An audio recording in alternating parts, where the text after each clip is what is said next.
Bismillahirrahmanirrahim.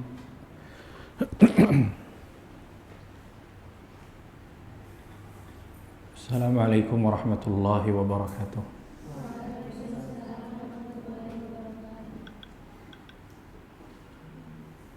Innal hamdalillah nahmaduhu wa nasta'inuhu wa nastaghfiruh wa na'udzu billahi min shururi anfusina wa sayyiati a'malina.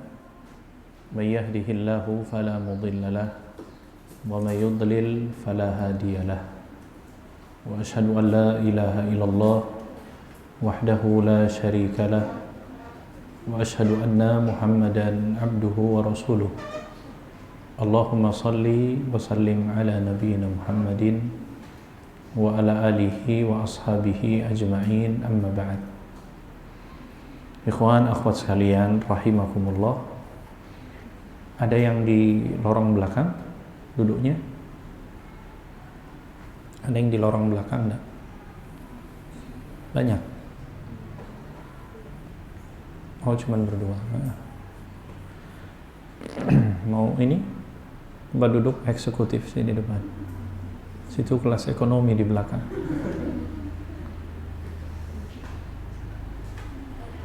Baik. Kawan-kawan sekalian rahimakumullah, kita lanjutkan kajian kita sore hari ini mengkaji hadis-hadis Nabi sallallahu alaihi wasallam yang terkumpul di dalam kitab Riyadhus Shalihin, buah karya Al-Imam An-Nawawi rahimahullahu taala. Sampai kepada hadis nomor yang ke-10. Hadisnya cukup sangat panjang ini. Saya bacakan. وعن أبي هريرة رضي الله عنه قال قال رسول الله صلى الله عليه وسلم صلاة الرجل في جماعة تزيد على صلاته في بيته وصلاته في سوقه 29 درجة وذلك أن أحدهم إذا توضأ فأحسن الوضوء ثم أتى المسجد لا ينهزه إلا الصلاة لا يريد إلا الصلاة لم يخطو خطوة إلا رفع له بها درجة وحط عنه بها خطيئة حتى يدخل المسجد فإذا دخل المسجد كان في الصلاة ما كانت الصلاة هي تحبسه والملائكة يصلون على أحدكم ما دام في مجلسه الذي صلى فيه يقولون اللهم ارحمه اللهم اغفر له اللهم تب عليه ما لم يؤذ فيه ما لم يحدث فيه متفق عليه وهذا لفظ المسلم وعن أبي هريرة رضي الله عنه. Hadis kita ini sore hari ini dari Abu Hurairah radhiyallahu anhu, semoga Allah meridainya. Qala, berkata, Qala Rasulullah sallallahu alaihi wasallam, Rasulullah sallallahu alaihi wasallam bersabda, Salatul rajuli fi jama'atin, salatnya seorang laki-laki dengan berjamaah, tazidu ala salatihi fi baitihi wa salatihi fi suqihi, melebihi salatnya, maksudnya melebihi salatnya di pasar atau rumahnya, bid'an wa 20 darajah, yaitu terpaut 20 sekian tingkat derajatnya.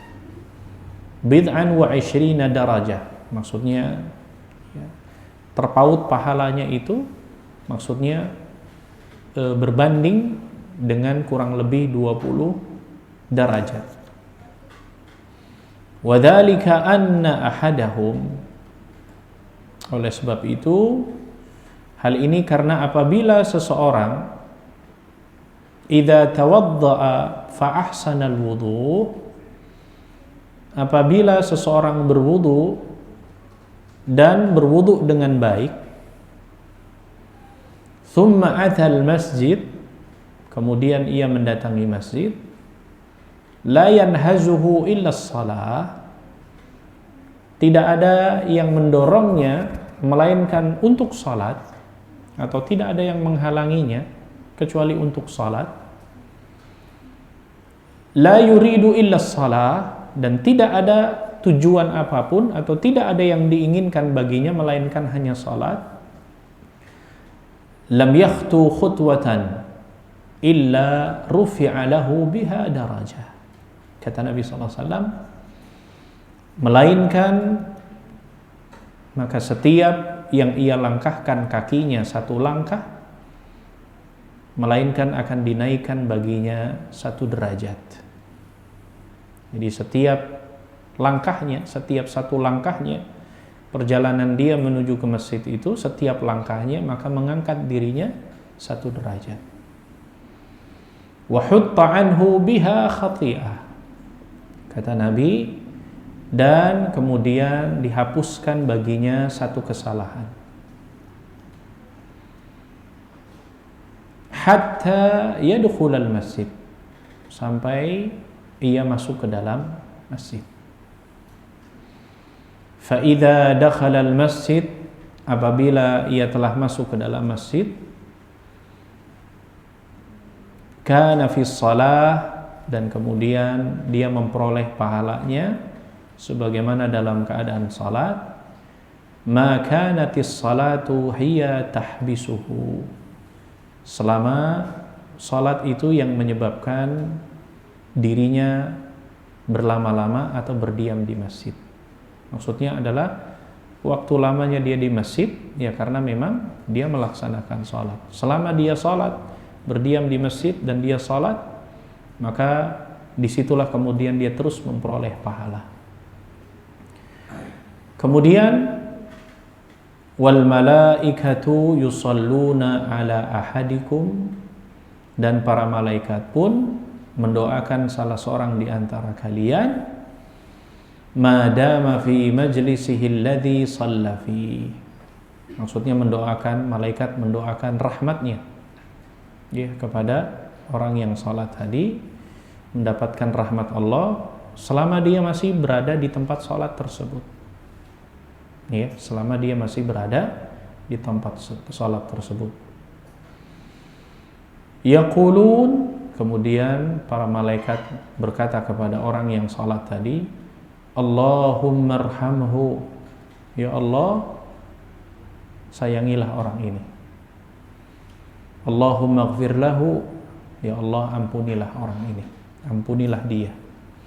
Allahumma tub alaih, ya Allah terimalah taubatnya. Ma lam yu'dhi fihi, ya, dan hal ini akan terus berlangsung ya. Ma lam yu'dhi fi, dikatakan di situ selama orang tersebut dia tidak melakukan hal-hal yang buruk.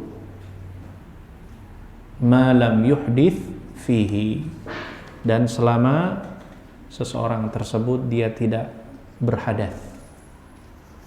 Muttafaqun alaih. Hadis ini muttafaqun alaih, diriwayatkan oleh Al-Imam Al-Bukhari dan Imam Muslim ya di dalam Sahih Bukhari. Hadis ini hadis nomor yang ke 647, dan di dalam Muslim hadis ini hadis yang nomor 649. Akan tetapi hadis ini lafadznya di sini disebutkan wa hadza lafdzul Muslim. Adapun hadis ini redaksinya adalah redaksinya Al-Imam Muslim rahimahullahu ta'ala. Ikhwan akhwat sekalian yang dimuliakan oleh Allah, hadis kita yang ke-10 ini berbicara tentang salah satu di antara ibadah yang paling mulia di antara ibadah yang lain. Kenapa ibadah yang paling mulia? Karena ada beberapa alasan kenapa ibadah salat ini termasuk di antara ibadah yang paling istimewa di antara ibadah-ibadah yang lain. Di antara alasannya bahwa yang pertama, ibadah salat atau syariat tentang salat ini adalah satu-satunya syariat yang Allah Subhanahu wa taala perintahkan kepada nabinya langsung di langit, bukan di bumi. Adapun syariat yang lain semuanya diperintahkan di muka bumi. Zakat, puasa, berjihad, semuanya. Kecuali salat. Salat langsung Allah perintahkan kepada nabinya di langit ketika peristiwa Isra dan Mi'raj. Ya, ketika hadis yang cukup panjang disebutkan, ya ketika Nabi SAW dia bertemu dengan Allah Subhanahu wa taala, kemudian mendapat oleh-oleh perintah untuk salat yang pertama kali dulu bukan 5 waktu, 50 kali. 50 waktu sehari semalam. Sehingga ketika Nabi turun ke langit, ya di bawahnya bertemulah dengan Nabi Musa. Maka Musa bertanya kepada Nabi SAW, apa yang telah Tuhanmu perintahkan? Maka Nabi SAW mengatakan perintah salat. Musa mengatakan berapa kali? 50 marrah fi kulli yawm, 50 kali. Maka Musa mengatakan, irji, kembalilah kepada Tuhanmu dan mintalah keringanan. Sesungguhnya umatmu tidak akan mampu. Akhirnya Nabi SAW kembali dan beberapa kali. Ya, kalau bahasa kitanya bernegosiasi sampai pada akhirnya 5 waktu. Ya, andaikan syariat 50 waktu itu masih berlaku, mungkin tidak ada pengajian sore hari ini. Karena kita semua sibuk sholat. Ya, sibuk sholat. Itu yang paling istimewa. Yang kedua, as-salatu silatun bainal abdi wa rabbih. Bahwa salat adalah ibadah, hubungan yang paling terdekat antara seorang hamba dengan Allah Subhanahu wa taala, yang paling dekat. Salah satunya hubungan interaksi yang paling dekat seorang hamba dengan Rabb-nya adalah ketika sujud. Sampai Nabi SAW mengatakan, aqrabu ma yakunul abdu min rabbih fahuwa sajid.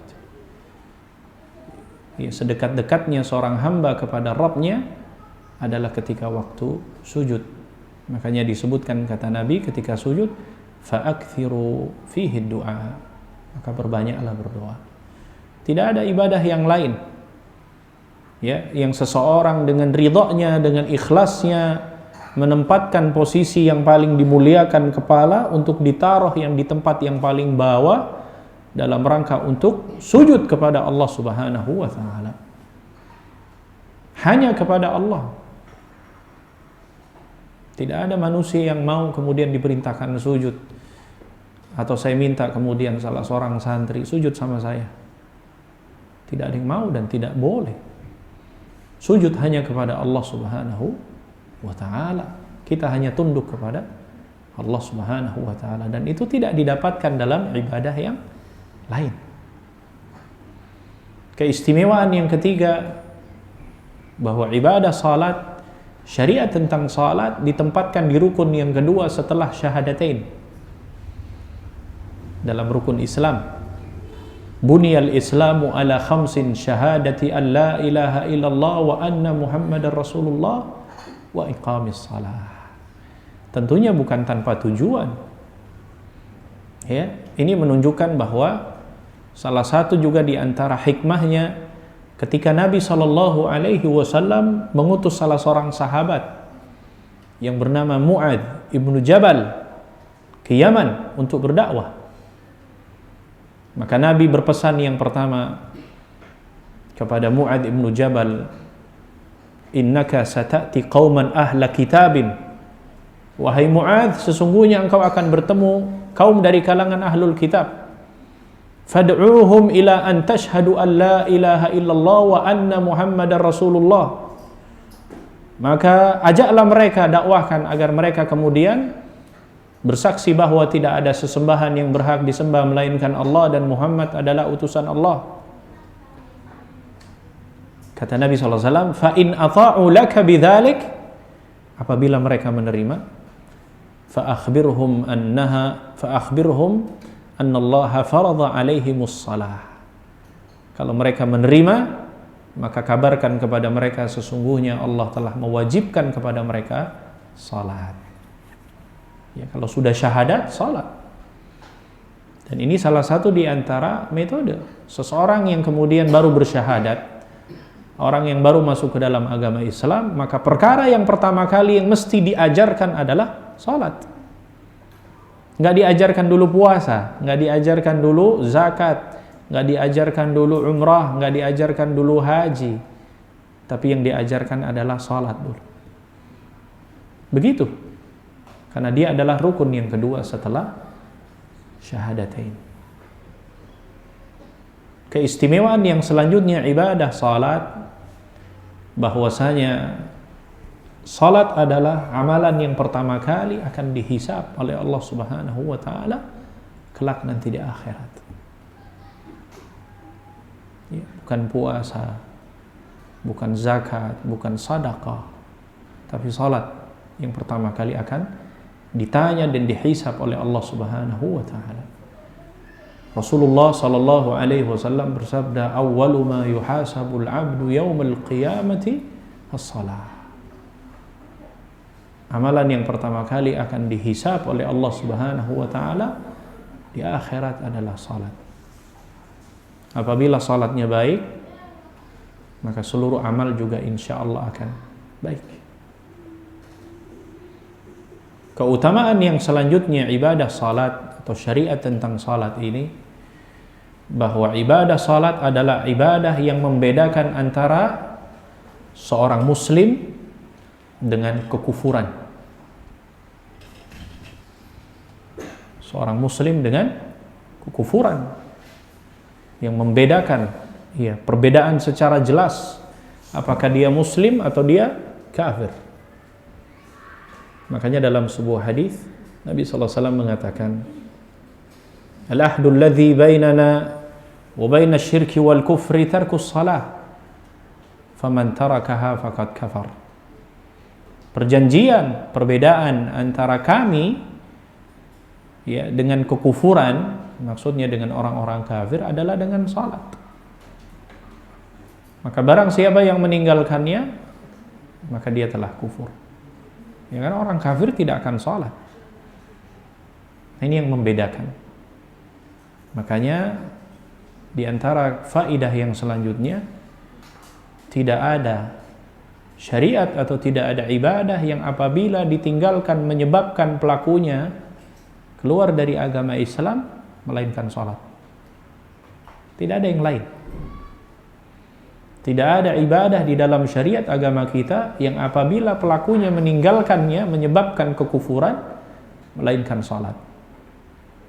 Salat tidak ada alasan apapun, ya, baik secara uzur syar'i pun untuk meninggalkannya. Kecuali apa? Ya, kecuali kalau sudah hilang akalnya atau sudah berpisah antara ruh dengan jasadnya. Karena itu masuk dalam syarat. Ya. Asy-syurutu ya sihhatus shalah. Salah satunya adalah al-aql. Artinya berakal, akil. Kalau sudah kemudian nggak beres akalnya, baru ya saqatal wajibat, jatuh kewajiban. Tapi kalau kemudian masih sehat walafiat, salat walaupun dalam kondisi apapun, mau safar, mau sakit, mau dalam kondisi lemah, mau dalam kondisi apapun, selama akalnya masih sehat, salat. Tentunya salat sesuai dengan kemampuan. Adapun syariat yang lain, ada kan rukhsahnya. Orang yang sakit, orang yang safar, maka boleh dia tidak berpuasa. Faman kana minkum maridan aw ala safarin fa iddatun min ayyamin ukhar.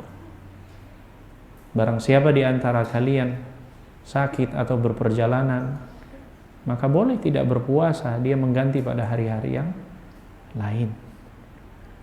Salat nggak ada. Ya, tidak ada dalam kondisi apapun seseorang boleh meninggalkannya. Kecuali yang jelas-jelas memang dilarang untuk melakukan salat, seperti wanita yang haid. Jelas. Ya, dan itu pun Ya, tidak ada kewajiban baginya, bagi wanita yang haid, untuk mengqadha salat. Nah, ini salah satu kelebihannya. Sebagaimana hadis dari Aisyah radhiyallahu anha mengatakan, "Kunna nahidhu fi ahdi Nabi sallallahu alaihi wasallam wa kunna nu'maru biqada'i as-siyam wala nu'maru biqada'i as-salah." Dahulu kami pada masa Nabi sallallahu alaihi wasallam ketika haid, kami para wanita diperintahkan untuk mengqadha puasa, tapi kami tidak diperintahkan untuk mengqadha salat. Bayangkan ya, akhwat, santriwati, kalau kemudian disuruh qadha itu salat ketika kalian lagi haid, Masya Allah, berapa itu hutangnya itu? Ya, pasti berat kan? Berat. Ya, nah itu salah satu di antara ya karakteristik agama kita. Allah berikan kemudahan. Laki-laki nggak ada. Ya, waktu istirahat sebulan itu kalian istirahat salat itu nggak ada. Perempuan ada. Kalau sudah dewasa, mau tidak mau, suka ataupun tidak, mengalami yang namanya haid. Ya kan? Ya, ketika haid, salah satu yang dilarang adalah salat. Bagaimana hukum seorang wanita yang haid salat? Berdosa. Berdosa. Bukan berpahala, berdosa. Loh, kok bisa berdosa? Iya, karena apa? Menyelisihi aturan. Yang harusnya kemudian larangan dia kerjakan, berdosa. Ya. Kalau ada pertanyaan bagaimana seorang wanita haid salat? Jawabannya berdosa dia. Kenapa? Ya karena menyelisihi mukhalafatu syariah, menyelisihi syariat. Nah, itulah kenapa ibadah salat ini menjadi sebuah ibadah yang Masya Allah, yang istimewa ya, di dalam syariat agama kita. Makanya Allah Subhanahu wa ta'ala menjadikan seseorang agar mendapatkan pertolongan dan kemudahan dari Allah Subhanahu wa ta'ala dengan salah satunya salat. Allah berfirman, "Wasta'inu bis-sabri was-salah." Mintalah kalian pertolongan kepada Allah dengan kesabaran dan salat. Insyaallah, salat. Ya, jadi ikhwan akhwat sekalian, jadilah kalian seorang santri yang ahlus salah. Orang yang senang dengan salat. Ya, sampai-sampai Nabi mengatakan waktu istirahatnya Nabi itu ya salat. Sampai mengatakan, "Arihna bis salah ya Bilal, istirahatkan kami dengan salat." Kumandang adzan. Ya, jadi menjadikan bahwa salat itu adalah salah satu mengistirahatkan dari hiruk pikuknya aktivitas kita dalam dunia dengan salat itu. Jangan sebaliknya ya, justru malah salat menjadi beban. Ya, rebahan jadi istirahatnya. Kaum rebahan, jangan. Ahlus salah. Ya, santri itu ikhwan akhwat sekalian, jadikan kalian adalah seorang ikhwan, seorang akhwat, seorang penuntut ilmu yang ahlus salah. Ya. Jatuh perbuatan dosa, salat. Pokoknya salat, jangan ditinggalkan salat. Ya. Karena salat yang berkualitas, kata Allah Subhanahu wa taala, "Innas salata tanha 'anil fahsya'i wal munkar." Sesungguhnya salat itu dapat mencegah perbuatan yang tanha 'anil fahsya wal munkar, perbuatan fahish dengan perbuatan kemungkaran. Ya, oleh sebab itulah sampai-sampai Nabi SAW ya, dalam salah satu wasiat yang terakhirnya juga menyebutkan tentang salatnya.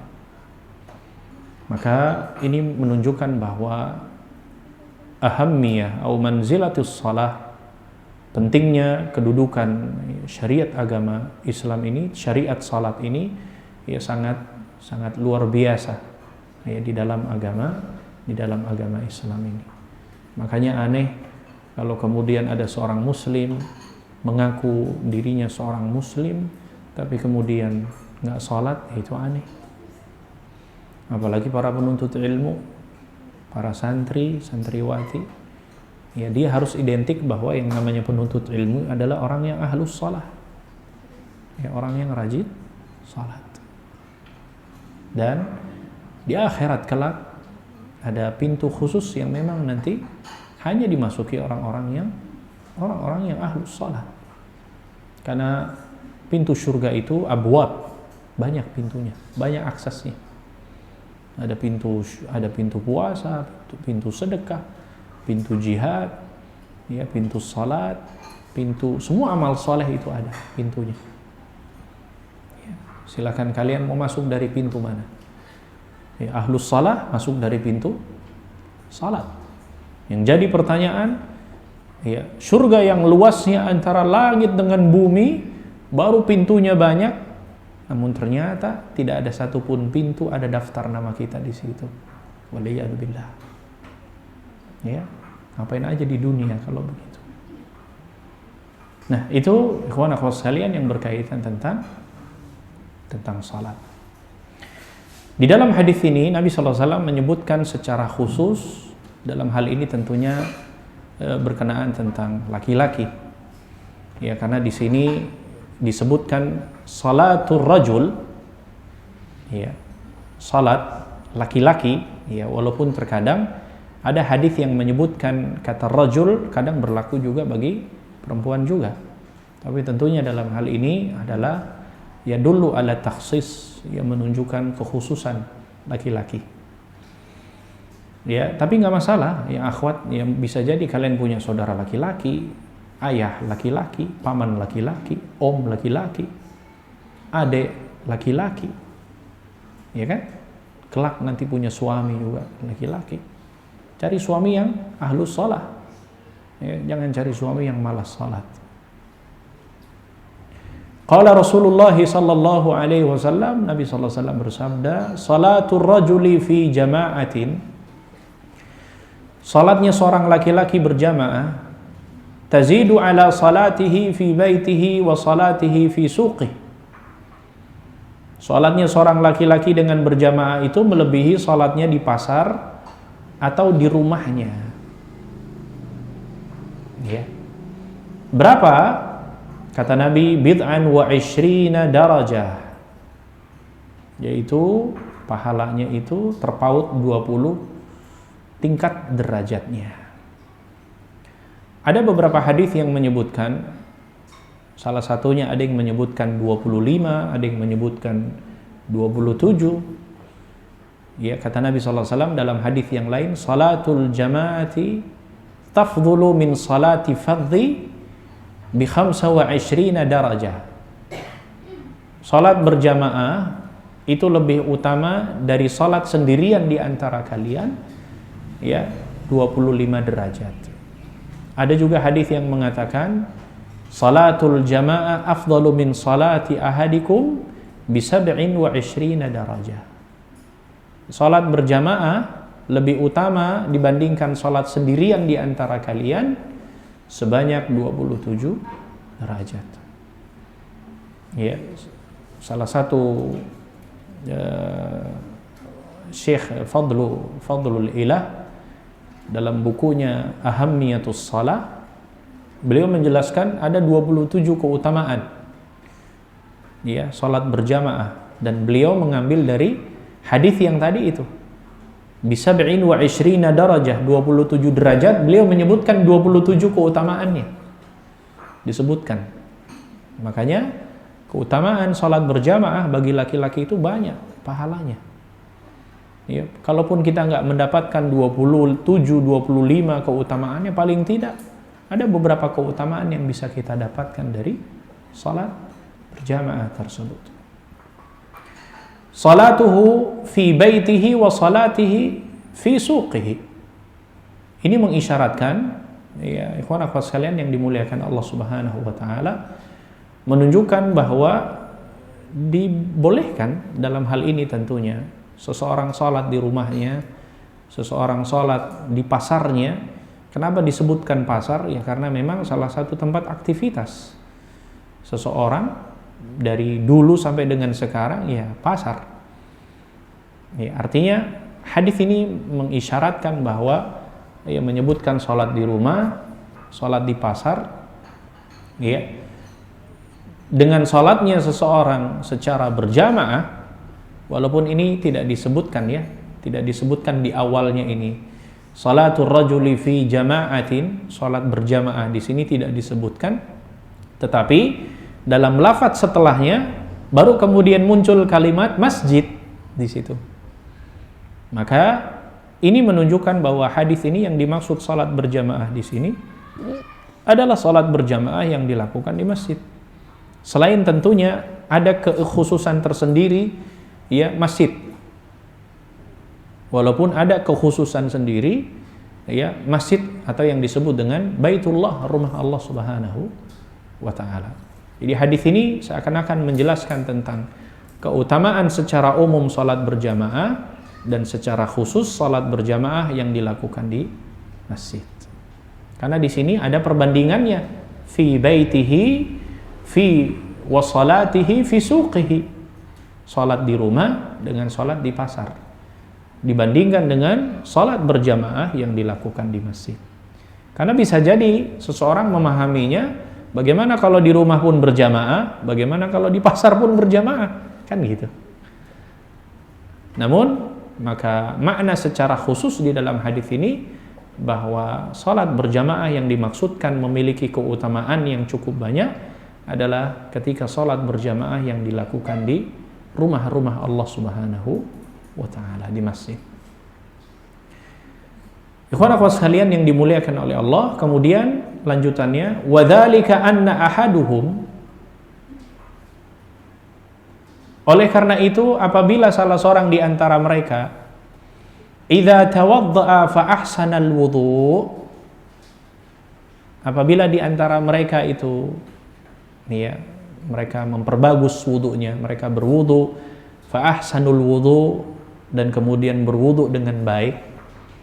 Nah, ini menunjukkan bahwa bukan sekedar wudu, tapi wudunya baik juga. Ya, jangan sampai kemudian ada orang yang sholat tapi asal-asalan wudunya.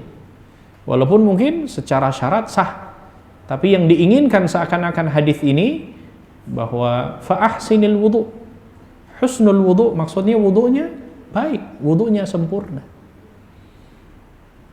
Dan kita tahu bersama bahwa berwudu salah satu di antara cabang dari taharah, ya, bersuci, karena tidak akan sah salat apapun tanpa bersuci. Entah itu salat wajib, entah itu salat sunnah, apalagi salat wajib. Ikhwan akhwat sekalian, mau sekhusyuk apapun kalian salat tanpa adanya bersuci, tidak akan sah salat kalian. Iya kan? Sebagaimana dalam hadis Nabi sallallahu alaihi wasallam, ya, la salata ya biduni taharah. Tidak ada salat ya, au la tasihus salata biduni tuhur. Tidak sah salat seseorang tanpa dengan bersuci. Ya, ini kalau dalam fiqh pembahasan tentang bersuci ini masuk dalam bab yang paling awal ini. Bab at-taharah. Ya, au kitabut taharah, bab tentang bersuci. Ya, apa yang dimaksud dengan taharah? Ya, taharah ini ya maknanya bisa bermakna maknawi, bisa bermakna hissi. Bermakna hissi ya, bahwa bersuci membersihkan diri dari hadas dan najis. Adapun taharah secara maknawi, selain daripada membersihkan fisik kita dari hal-hal yang tadi hadas ataupun najis, maka membersihkan juga dari niat-niat yang tujuannya bukan karena Allah. Membersihkan hati kita, penyakit hati, membersihkan dari kesyirikan. Itu juga makna bersuci. Makanya Allah menyukai orang-orang yang bersuci. Innallaha yuhibbut tawwabina wa yuhibbul mutatahhirin. Allah menyukai orang-orang yang bertaubat dan Allah menyukai orang-orang yang bersuci. Nah, ini juga menyebutkan bahwa ya, wudu adalah salah satu di antara miftah, kunci seseorang dalam melakukan ibadah, dalam hal ini adalah salat. Kemudian seseorang di antara mereka yang berwudu fa ahsanal wudu, wudunya baik, ya, wudunya sempurna. Thumma atal masjid, nah baru disebutkan tempatnya. Kemudian dia datang ke masjid. La yanhazuhu illa shalah, tidak ada yang menghalanginya kecuali untuk tujuan salat dia. Ya, tidak ada yang mendorongnya kecuali untuk salat. Kemudian la yuridu illa shalah, dia enggak ada keinginan apapun kecuali untuk salat. Lam yakhtu khutwatan illa rufi'a lahu biha darajah, melainkan setiap langkah yang dilangkahkan, satu langkahnya itu, maka rufi'a lahu biha darajah, maka Allah akan mengangkat satu langkahnya satu derajat. Masya Allah ya. Kalau masjidnya di sini, tinggalnya di Sleman jalan kaki, berapa itu? Tinggal dihitung kan langkahnya. Jangan jauh-jauh lah, Sleman lah. Siapa sini asrama yang paling jauh? Hah? Khadijah. Wah, bersyukur itu, bergembira. Ya. Ustaz, kan yang disebutkan laki-laki. Insya Allah ya, diniatkan mudah-mudahan dapat juga keutamaan ini kalau kalian sholat berjamaah. Khadijah paling jauh itu, jangan bersedih yang tinggal di sana. Justru bersedih yang tinggalnya paling dekat dengan masjid. Karena langkahnya lebih sedikit dibandingkan dengan yang Khadijah. Tapi bisa diakali yang tinggal sedikit, muter-muter dulu. Ya, Masjid Al-Qamar atau kemana dulu, atau tawaf dulu muterin masjid ini, baru masuk masjid. Boleh tidak? Boleh. Saya pernah tanyakan kok. Waktu kami kuliah di sana, ya, kebetulan asrama kami paling dekat dengan masjid. Ya, asrama namanya Danfodio. Dibilang pas kebetulan materinya dapat fiqh shalah. Pas hadis ini dibahas. Bertanya, "Syekh, boleh enggak seseorang yang berwudu dari rumah ya untuk mendapatkan pahala langkah tadi, ya karena dekat asramanya dengan masjid, boleh nggak kemudian dia tidak ke masjid, dia keliling dulu, muter ya kemana, muter masjid berapa kali baru masuk masjid dalam rangka untuk diniatkan mendapatkan pahala langkah?" Dia bilang boleh, dan insya Allah kalau niatnya ikhlas mendapatkan keutamaan tadi. Iya, yang penting mau saja, itu aja kan. Iya, seperti itu. Maka jangan bersedih yang tinggal di Khadijah. Ya, semakin jauh asrama kalian, semakin banyak pahalanya insya Allah. Yang penting ikhlas. Ya. Kemudian wa hutta anhu biha khati'ah, dan setiap langkahnya itu, satu langkahnya menghapuskan, menggugurkan kesalahan, menggugurkan dosa. Masya Allah ya. Semakin banyak langkahnya, semakin banyak yang dihapuskan itu, kesalahan, keburukan dihapuskan. Ya, dan kita membutuhkan yang namanya, ya di sini dikatakan wa hutta anhu khati'ah. Ya, di sini disebutkan bahwa ya dihapuskan, dilebur baginya kesalahan. Hatta yadkhulal masjid. Nah kan, sampai dia masuk masjid. Berarti kan nggak tahu kalau dia keliling kemana dulu kan. Kemudian apa? Fa idza dakhala al-masjid kana fi shalah. Apabila dia sudah masuk ke dalam masjid, kana fi shalah, ma kanatis shalah hiya tahbisu. Apabila dia sudah masuk masjid, maka ia akan memperoleh pahala sebagaimana dia terus dalam keadaan salatnya itu. Selama dia salat, terus dia mendapatkan pahala tadi. Kemudian apa? Wal malaikatu yusalluna ala ahadikum, dan kemudian malaikat itu akan mendoakan mereka. Ya. Malaikat ini salah satu makhluk Allah yang paling mulia ya di antara makhluk-makhluk yang lainnya. Kenapa? Karena malaikat itu tidak pernah bermaksiat kepada Allah. Yusabbihuna al-laila wan-nahar wa la yafturun. Malaikat itu senantiasa bertasbih malam, siang, wa la yafturun, tidak pernah futur, tidak pernah bosan, tidak pernah jenuh. Ya. Dalam ayat yang lain Allah Subhanahu wa taala mengatakan gimana? La ya'sunallaha ma amarahum wa yaf'aluna ma tu'marun. Tidak pernah bermaksiat kepada Allah, senantiasa taat dari apa yang Allah perintahkan kepada mereka. Itu malaikat. Ya, makanya kalau sampai dikatakan bahwa wal malaikatu yusalluna ala ahadikum, dan malaikat akan mendoakan kepada kalian madama fi majlisil ma kana fi majlisihi alladhi shalla fi. Ya, selama kita masih berada di tempat salat kita. Ya, selama kita masih bertahan di tempat salat kita. Yaqulun, apa yang diucapkan oleh malaikat? Allahumma arhamhu, ya Allah kasihilah dia, sayangilah dia. Allahumma ighfir lahu, ya Allah ampunilah dia. Allahumma tub alaih, ya Allah terimalah taubatnya.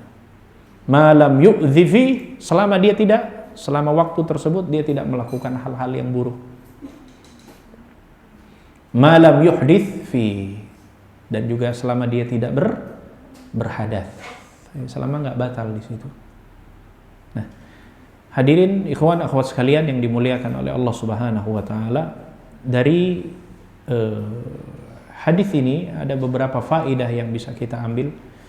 Ya, walaupun saya tidak menjelaskan secara detail ya, karena satu hadis ini aja banyak kalau saya mau ambil sisi faedahnya. Dari sisi salatnya, dari sisi keutamaan salat berjamaahnya, belum lagi keutamaan wudu, belum lagi keutamaan berjalan kakinya, belum lagi keutamaan berlama-lama di masjid, ya, belum lagi juga keutamaan doa dari para malaikat. Nah, ini kalau mau dijelaskan satu per poin-poin ini banyak. Makanya ini menunjukkan bahwa salat itu punya pengaruhnya luar biasa pahalanya. Ya, disebutkan satu ibadah tapi dia bisa mencakup beberapa, bisa menarik sisi-sisi pahala-pahala yang lainnya. Tapi saya hanya mengambil beberapa faedah saja. Faedah yang pertama, bahwa hadis ini menunjukkan bahwa salat seseorang sendiri di rumah atau salatnya seseorang di pasar ini hukum asalnya dibolehkan. Ya, diperbolehkan. Kenapa? Karena kalau kemudian hukum asalnya tidak diperbolehkan, pasti tidak akan disebutkan yang namanya tingkatan pahala. Ya. Tetap disebutkan oleh Nabi SAW. Walaupun di sini menggunakan bahasa apa tadi? Salatul rajuli fi jama'atin tazidu ala salati. Ada nilai tambah, ada nilai plusnya, ada ziyadahnya. Berarti apa? Menunjukkan bahwasanya pahala salat yang dilakukan seseorang itu mutafawitatun, bertingkat-tingkat. Ya, bertingkat-tingkat pahalanya. Selain daripada kualitas dari sisi kekhusyuan di dalam salatnya, yang kedua adalah kaifiyat, tata cara pelaksanaannya. Berjamaah dengan salat sendirian. Ini menunjukkan bahwa ada tingkatan-tingkatan yang diberikan seseorang yang salat, yaitu salat yang sendirian dengan salat yang berjamaah. Tentunya kalau kita diberikan tawaran, ya sebagai seorang muslim pasti akan memilih yang paling utama. Kalau ada kesempatan dan bisa kita raih untuk mendapatkan pahala yang lebih banyak dan lebih besar, kenapa enggak kita pilih yang itu? Jangan kemudian seorang muslim diberikan pilihan, mau pilih yang mana? Pahala 1 atau pahala 27? Ya satu aja lah, sudah alhamdulillah. Kalau bisa meraih yang 27, kenapa enggak ngambil yang 27? Kan harusnya begitu. Ya, seperti itu. Maka sholat sendirian, ya sholat di rumahnya, sholat di pasar, hukum asalnya adalah dibolehkan. Ya, dibolehkan dari sisi tingkatan pahalanya. Tingkatan pahalanya. Karena dibandingkan di sini adalah dari sisi nilai pahalanya. Tentunya tetap yang paling afdal adalah yang salat yang dilaksanakan secara berjamaah. Yang kedua, hadis ini menunjukkan bahwa anjuran dan perintah salat berjamaah. Bahkan para ulama mayoritas, ya mungkin lebih tepatnya mayoritas para ulama mewajibkan bagi laki-laki ya salat wajib itu dilaksanakan secara berjamaah. Kenapa? Karena kalau bukan karena kewajiban, tidak mungkin juga diancam dengan ancaman yang berat. Dalam sebuah hadis Nabi SAW pernah mengancam sampai-sampai untuk membakar, ya, sampai-sampai untuk membakar rumah seseorang yang ada di dalamnya seorang laki-laki yang tidak berangkat sholat berjamaah, yang tidak memiliki uzur yang syar'i. Sampai Nabi mengatakan kalau bukan karena ada anak-anak, maka saya akan kumpulkan para pemuda untuk mengumpulkan kayu bakar dan membakar rumah yang di dalamnya ada seorang laki-laki yang tidak sholat berjamaah. Ya tentunya ini perlu bukan dipertimbangkan, ya perlu difahami dengan sebaik-baiknya dalam rangka untuk tatbiknya ya. Jangan kemudian mendengar hadis ini langsung eksekusi gitu ya, bakar, wah ini keliru juga. Tapi menunjukkan bahwa ancaman yang berat ya bagi mereka orang-orang yang tidak sholat berjamaah dengan ancaman seperti ini. Ancaman bakar itu kan bukan ancaman yang sederhana. Ya. Menunjukkan isyarat bahwa ya sholat berjamaah bagi laki-laki itu masuk dalam hukum perkara yang wajib. Ya, sampai-sampai salah satu di antara alasan yang kedua adalah kisahnya siapa? Abdullah bin Umi Maktum. Abdullah bin Umi Maktum, salah seorang sahabat, dan ini masuk beliau salah satu muadzinnya Nabi kan, selain daripada Bilal ibn Rabah. Abdullah bin Umi Maktum salah seorang sahabat yang kana rajulun a'ma, dia seorang yang buta. Pernah datang kepada Nabi SAW untuk meminta keringanan agar ia tidak sholat berjamaah di masjid karena ada beberapa alasan. Alasan yang pertama, kata Abdullah bin Umi Maktum, ya Rasulullah, bahwa jarak antara tempat tinggalku dengan masjid jauh. Alasan yang kedua, wala ahadin yurafiquni ilal masjid, dan tidak ada seorang pun yang mendampingiku, menuntunku untuk ke masjid. Dikatakan Abdullah bin Umi Maktum, adakah kemudian keringanan bagi saya untuk tidak menghadiri sholat berjamaah? Nabi mengatakan, ya. Senang. Maka berbaliklah Abdullah bin Umi Maktum. Baru beberapa langkah meninggalkan Nabi SAW, maka Nabi memanggilnya kembali. Maka Nabi mengatakan kepada Abdullah bin Umi Maktum, hal sami'tan nida? Apakah engkau masih mendengar suara adzan? Maka sahabat tadi mengatakan, qala bala, ya Rasul, saya masih mendengar adzan. Maka Nabi mengatakan, fa'ajib, maka penuhilah. Bayangkan, tempat tinggalnya jauh, nggak ada orang yang menuntunnya, tapi Nabi tidak memberikan alasan. Nabi mengatakan, fa'ajib, penuh. Nah ini salah satu juga dalil yang menguatkan bahwa sholat berjamaah hukumnya wajib bagi laki-laki. Ya, tentunya saya kira cukuplah hadis-hadis.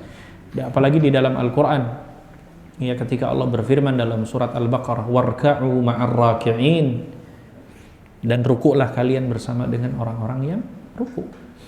Ya, artinya apa? Rukuk bersama dengan orang-orang yang rukuk.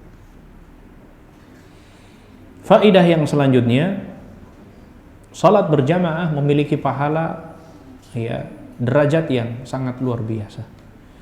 Kalau hadis ini hanya disebutkan bid'an wa 'ishrina darajah. Ya 20 derajat. Hadis yang saya sebutkan di awal tadi 25 sampai dengan 27 derajat.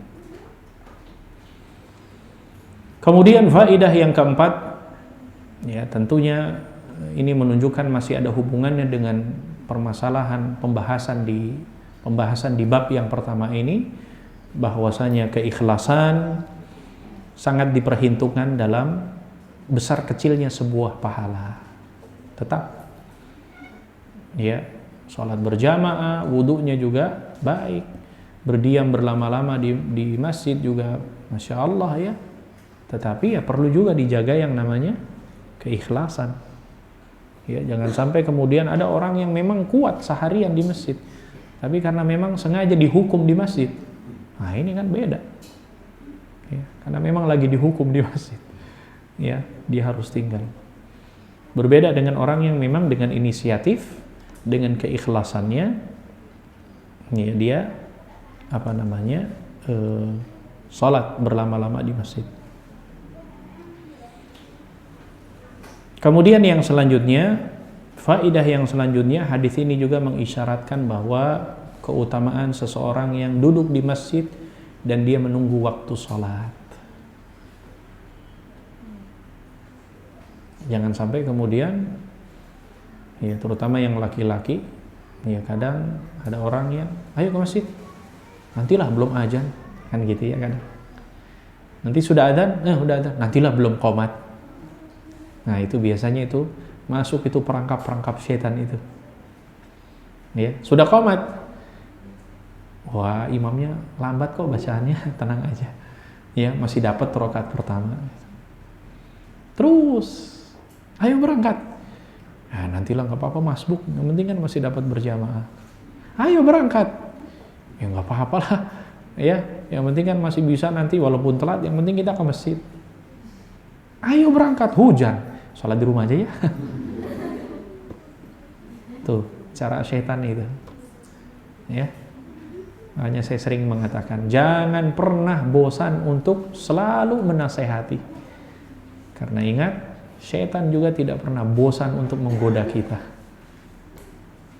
Ya. Nah, itu salah satunya itu. Ayo ke masjid, masjid berangkat.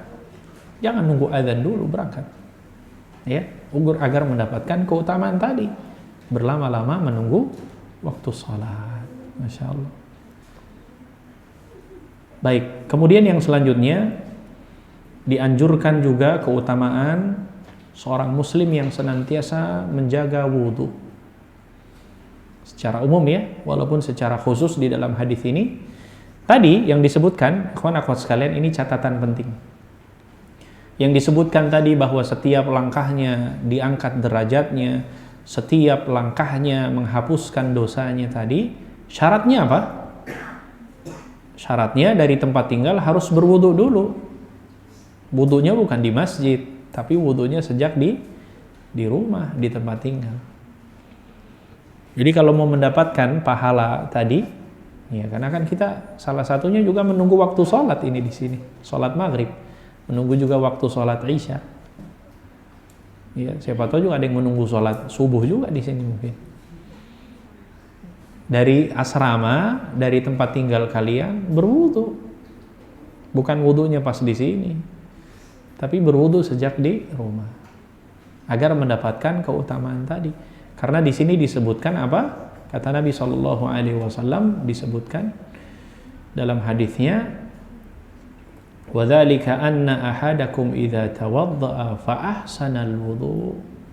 Maka wudu dulu, mengisyaratkan bahwa untuk mendapatkan keutamaan tadi, keutamaan diangkat derajat, keutamaan dihapuskan dosanya, maka wudu dulu dari rumahnya. Secara umum, bahwa kita juga disyariatkan untuk menjaga wudu, ya, menjaga wudu, senantiasa batal wudu, ya, sampai-sampai ya ada beberapa sahabat yang punya kebiasaan menjaga wudu. Ya, ada sebagian sahabat yang kadang sholat subuhnya saja itu menggunakan wudunya maghrib. Ya, sholat subuhnya menggunakan wudunya maghrib. Subhanallah, sampai begitu. Ini menunjukkan bahwa ya sampai nggak tidur pulas kan berarti. Ya, karena di antara hal yang membatalkan wudu kan zawalul aqli, hilangnya akal, baik karena pingsan ataupun tertidur pulas kan, atau igma pingsan. Sampai ada sahabat yang berwudu dengan menggunakan wudunya maghrib, berarti kan mungkin dia hanya tidur, hanya memejamkan matanya doang. Ya, artinya bagaimana menjaga wudunya sangat luar biasa. Ya, keutamaan menjaga wudu. Dan faedah yang terakhir, ya, keutamaan didoakan oleh malaikat. Sebagaimana yang saya singgung tadi bahwa malaikat makhluk Allah Subhanahu wa taala yang yang sangat luar biasa. Ya, sampai-sampai disebutkan bahwa turunnya malaikat itu adalah turunnya kebaikan. Ya. Makanya dalam hadis dikatakan la tasubbud dik fa innahu yad'u ila shalah. Jangan mencela dik itu ayam jantan ya, yang berkokok itu kalau menjelang subuh itu kan suka berkokok dia. Makanya dalam hadis dikatakan kalau ayam berkokok itu sesungguhnya dia menyaksikan malaikat turun. Ya turun malaikat. Makanya jangan dicela kalau kemudian dengar suara ayam berkokok itu, wah ini berisik ini ayam. Kata Nabi, fa innahu yad'u ila shalah. Karena sesungguhnya dia memanggil kita, membangunkan kita untuk salat. Ya. Dan banyak sekali keutamaan-keutamaan ya malaikat. Ya, majelis ilmu disaksikan malaikat. Orang yang berada di masjid disaksikan malaikat. Apalagi sampai didoakan oleh malaikat. Ini jelas keutamaan yang besar. Ya. Seandainya mungkin malaikat bisa kita lihat, ikhwan akhwat sekalian, ya, dengan mata telanjang kita ini, ya, keberadaan kita sore hari ini, maka niscaya mungkin nggak ada di antara kita yang main-main dalam menuntut ilmu. Ya. Tidak ada di antara kita mungkin yang tidak bersemangat dalam menuntut ilmu, karena malaikat disaksikan. Ya, malaikat turun, malaikat senantiasa mengepakkan sayapnya, malaikat senantiasa menaungi, malaikat mendoakan, ya, malaikat senantiasa Allah Subhanahu wa taala turunkan rahmatnya. Bahkan malaikat akan menyebut-nyebut nama kita di hadapan makhluknya nanti, dia penduduk yang ada di hadapan malaikat, penduduk yang ada di langit Allah Subhanahu wa taala. Allahumma arhamhu, Allahumma ighfir lahu, Allahumma tub alaih, didoakan. Ya Allah sayangilah si fulan, ya Allah ampunilah dia, ya Allah terimalah taubatnya. Masya Allah ya, selain daripada kita yang berdoa, ya, dan didoakan juga dengan malaikat. Dan yang paling terakhir, menunjukkan keutamaan seseorang yang berlama-lama di masjid. Kata Nabi SAW dalam hadisnya, sab'atun yudhilluhumullahu fi dhillihi yawma la dhilla illa dhilluh. Kata Nabi, kelak nanti di akhirat ada 7 golongan yang Allah akan berikan naungan yang tidak ada naungan pada hari tersebut melainkan naungan dari Allah Subhanahu wa taala. Salah satunya apa? Rajulun qalbuhu mu'allaqatun bil masajid. Seseorang yang hatinya senantiasa terpaut dengan masjid. Ya, seseorang yang hatinya selalu bergantung dengan masjid. Dikit-dikit masjid, dikit-dikit rindu dengan masjid, dikit-dikit pengen lama-lama di masjid. Ya, bukan ke masjid untuk tidur tapi ya, balik masjid tidur enggak ya. Ya, senang berada di masjid. Ya, senang berlama-lama di masjid. Hatinya senantiasa terpaut di masjid. Makanya kata para ulama, kalau kita menyaksikan ada seseorang yang aktivitasnya tiap hari bolak-balik masjid, ya, rumah masjid, ketahuilah bahwa sesungguhnya dia ada orang yang saleh. Salah satu tanda baiknya orang tersebut. Saya kira demikian hadis kita di kesempatan sore hari ini. Mudah-mudahan Allah Subhanahu wa taala memberikan pemahaman kepada kita semua, dan mudah-mudahan banyak manfaat yang bisa kita dapatkan. Demikian, wassallallahu ala nabiyyina Muhammadin wa ala alihi wa sahbihi ajma'in, wa akhiru da'wana alhamdulillahi rabbil alamin. Demikian, enggak ada pertanyaan ya?